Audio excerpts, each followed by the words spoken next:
غسل کرنے کا طریقہ یاد کیوں نہیں؟ تمہیں وضو کا طریقہ یاد کیوں نہیں؟ میری بات قرآن کھول کے سن، اگر تو نبی کے سنت کے مطابق غسل نہ کرے گا، سمندر میں کیوں نہ غوطہ لگا لے میرے بھائی، پاک نہیں ہو سکتا اگر تم نے سنت کے مطابق غسل نہیں کیا۔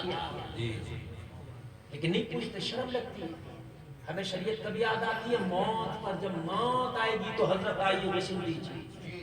اب مولانا غسل بتائے گا۔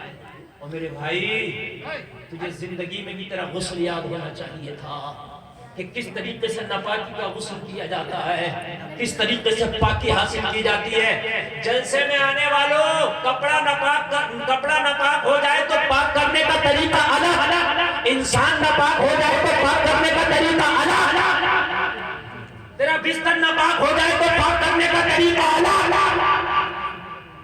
بات سنیں، سب کو یاد ہے یہ طریقے؟ بمشکل شاید کسی کو یاد ہو۔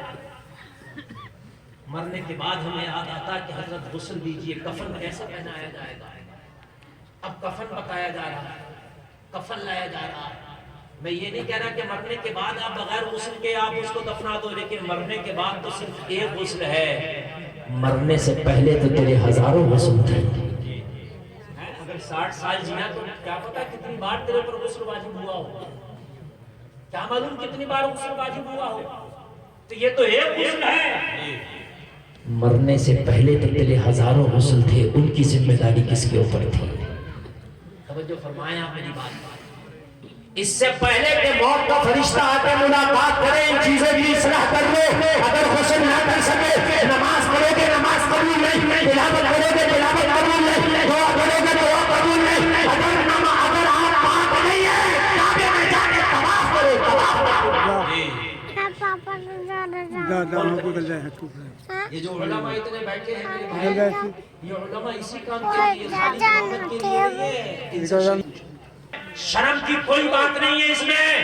ارے میدان محشر میں تو سارے لوگ موجود ہوں گے، لوگوں ان کے سامنے بیان کیا جائے گا یہ دنیا میں ناپاک رہتا تھا، بے غسلہ رہتا تھا۔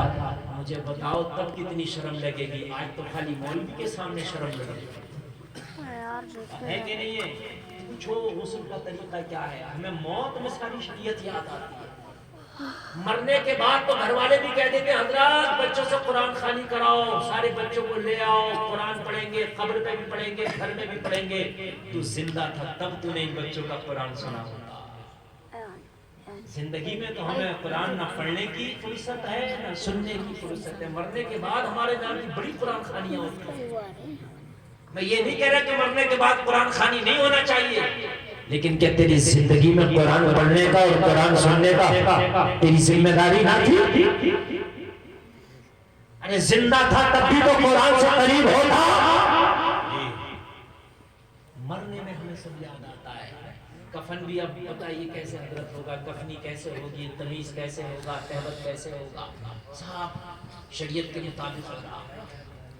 لیکن کبھی زندگی